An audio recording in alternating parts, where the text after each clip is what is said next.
Hello, I'm Joanne Diaz. And I'm Abram Van Ingen. And this is Poetry for All. In this podcast, we read a poem, discuss it, learn from it, and then read it one more time.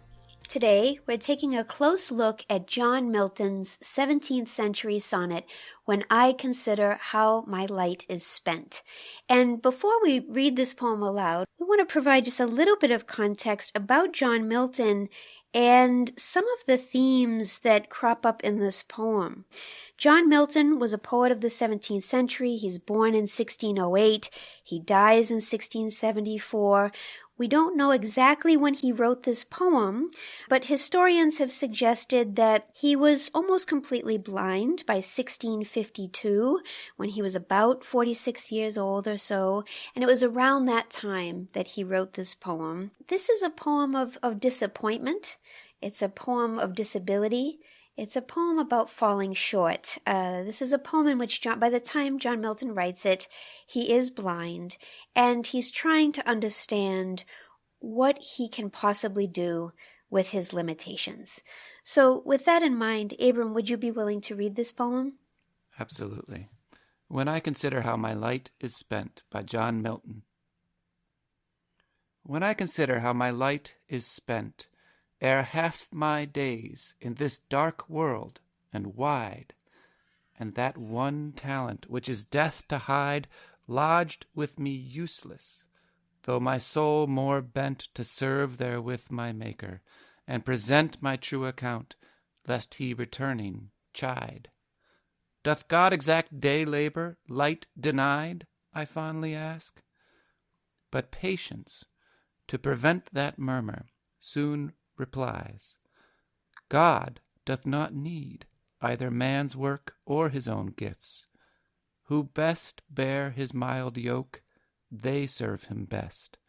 His state is kingly, thousands at his bidding speed, and post o'er land and ocean without rest. They also serve, who only stand and wait. This is a beautiful poem, but also incredibly complex, and one that doesn't feel accessible the first time I hear it. Abram, can you start us with just the first sentence so that we can start to understand what Milton is trying to express and negotiate in this poem? Yeah, let's walk through this poem. So the first line, when I consider how my light is spent, literally he's just saying, when I think about the fact that I am now blind, these are the things that then occur to me. And from there, the poem takes off. So, Joanne, after that sort of opening line of, these are the thoughts that occur to me, what are the thoughts that occur to him as he goes on? Well, it's terrifying. He identifies himself right away as a middle-aged person. When I consider how my light is spent, ere half my days, before half my days are over, in this dark world and wide. That's an amazing phrase to me, because he could have just written in this big dark world, but he says in this dark world and wide. The sense that his blindness has transformed his sense of space, that the world feels so much bigger without limits on it, and there's something terrifying about that. And then he says this, and that one talent which is death to hide, lodged with me useless, though my soul more bent to serve therewith my Maker, and present my true account, lest he returning chide. Doth God exact day labor, light denied? I fondly ask. Whoa, that's a long sentence. There's so much to that. What can you help us through that, please? So the reference to a talent there is actually the reference to a parable in Matthew 25, where the Maker, the Master, leaves these talents, and a talent was an immense amount of money. And he leaves these talents with people, and he says, do with them what you will. And of course, some of them use the talents and increase them. And he's very pleased with these folks. But the person who's given only one talent hides it and then gives it back to the master when the master returns. And the master is deeply upset, very angry, and throws this servant out and says, you know, at the very least, you could have invested it so that I could earn some interest. And Milton is playing off of that parable here because he's saying, you've given me one talent, which is basically to write incredible poems. He had no lack of confidence. He knew that he had this talent. You've given me this talent. And then you're the one who hid it. You're the one who made me hide it. And now you're going to come back to me and charge me with not having used it. And not only that, you've made it useless. And useless there is a play on usury, which is basically to invest things and gain interest on them. So he says, you're the one who made it not even gain interest. And so Milton is really angry at God here.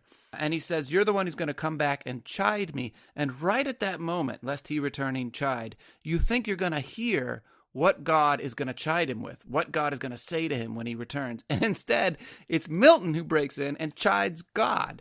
So the quote there is actually Milton speaking to God. Doth God exact day labor, light denied? Do you expect me to work during the day when you take the day away? And the fondly there, I fondly ask. Fondly is a word that means foolishly. I foolishly ask. And he's almost going to ask it. You think that he has asked it, but suddenly the poem turns. So what's the turn here? So the turn is another force intervenes in this poem. He hears the voice of patience. And I love that word. The origin, the etymology of patience is to suffer or endure suffering, which is very useful for this poem. And so patience comes in as another voice. But patience, to prevent that murmur, soon replies, God doth not need either man's work or his own gifts.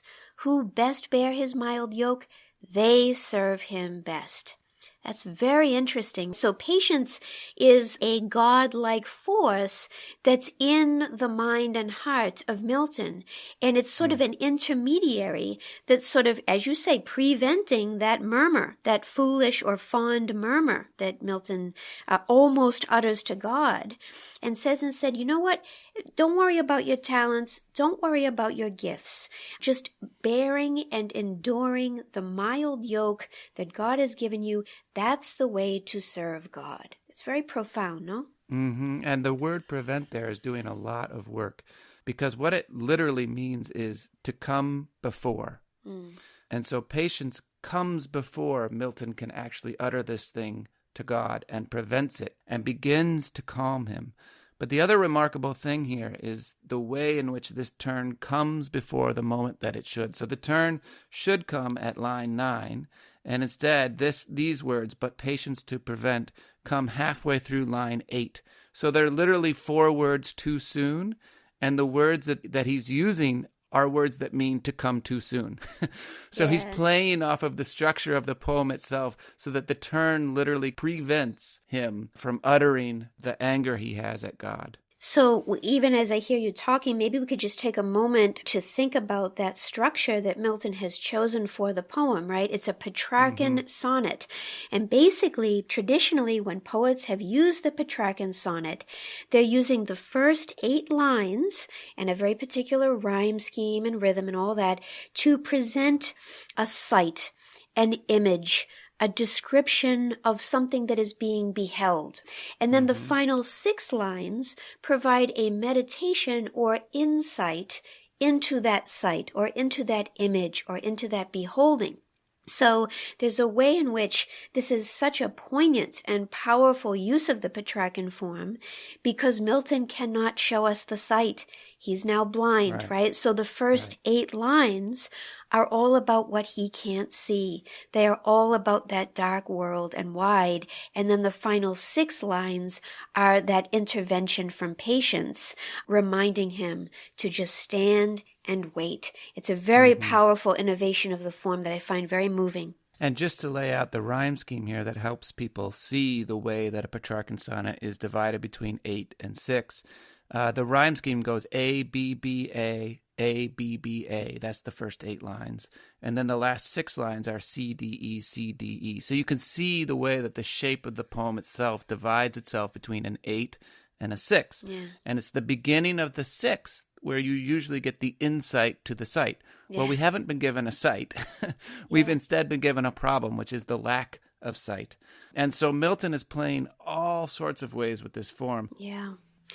It's a very powerful last couple of sentences to this poem where Milton, or at least Patience when speaking to Milton, reminds Milton that God is a kingly figure. His state meaning God's, his state is kingly.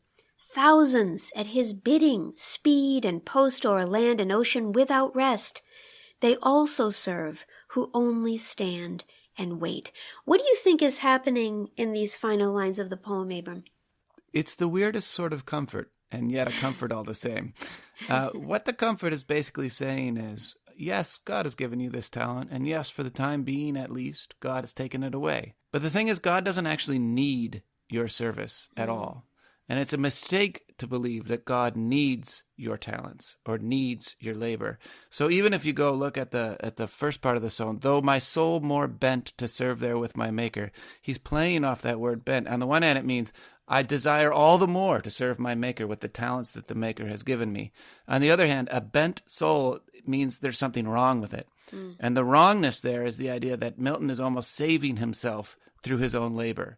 What God has asked of him instead is to wait, to endure, and that endurance is its own form of service. So when you get to that last incredible line, they also serve who only stand and wait. That wait has this two kinds of meaning. On the one hand, it means an incredible amount of stillness. To stand and wait means not to do. It also has the meaning of waiting on someone. So if you think of a waiter in a restaurant or someone, that's somebody who's awaiting commands to go do something for you. But that waiting is in itself a kind of stillness, a kind of non-activity that is incredibly active with obedience. You know, as I hear you reading this poem, I'm focusing in on some of these words that really teach me a lot. This notion that Milton's soul is bent, that there's something wrong there. The fact that he foolishly wants to ask God about this labor. The way that patience is telling him to just stand and wait and be still. It really is a powerful lesson for me because, you know, when I first encountered Milton, I did not like him at all. I thought he was egotistical. I thought he was a religiously dogmatic individual. He seemed thoroughly unlikable. And yet each time I revisited his work over the years, I feel more and more fondness for him because he is such a great poet of middle age. He provides such a model for understanding fallenness, for understanding disappointment, for understanding how we can be resilient in the face of adversity. It's certainly true in Paradise Lost when you think about how poignant his portrayal of Satan is, and of course Adam and Eve as well. And it's really here in this poem too. I'm very moved by this poem. Yeah, and I have to say, I've taught this poem to a lot of groups of people, and the folks who tend to respond to this poem the most are folks who tend to be elderly, who are enduring their own kinds of physical afflictions, whose life has in some ways slowed down from the very active lives they had known before. And they hear in this poem a call that in a certain sense validates their endurance as its own kind of service and witness. That for them is incredibly moving and incredibly powerful. And you and I talked before this podcast about whether Milton even hears the voice of God in this poem or not. I mean, patience is the word he uses, but it's not clear whether this patience is coming from within Milton or whether this patience is the voice of God or some kind of mix of both. But if you think about it, he is by the end of this poem still waiting for God to speak. If patience is the thing that's preventing him from murmuring against God, then he is by the end of the poem still waiting for God to speak, for God to act. It's just that he's come to a place where that waiting is validated as his own kind of service and obedience. And amazingly, he still wrote the poem. He still wrote the poem, right? The poem is the answer to the problem of the poem. I mean, we've seen this so many times before with Anne Bradstreet too, where the processing of the grief is the writing of the poem. The poem becomes a kind of answer in the writing of it to the problem of the poem itself. Yeah. With all that said, Joanne, would you be willing to read this poem again? I would be happy to. When I consider how my light is spent.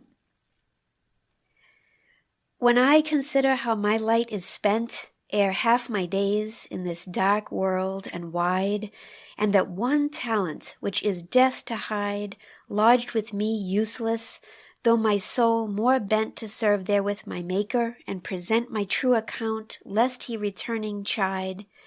Doth God exact day labor, light denied? I fondly ask. But patience, to prevent that murmur, soon replies. God doth not need either man's work or his own gifts. Who best bear his mild yoke, they serve him best. His state is kingly. Thousands at his bidding speed and post o'er land and ocean without rest. They also serve, who only stand and wait. So good. You can learn more about John Milton and see the text of this poem on the Poetry for All website at poetryforall.fireside.fm. And please remember to follow us on Twitter, Facebook, and Instagram. Thank you for listening.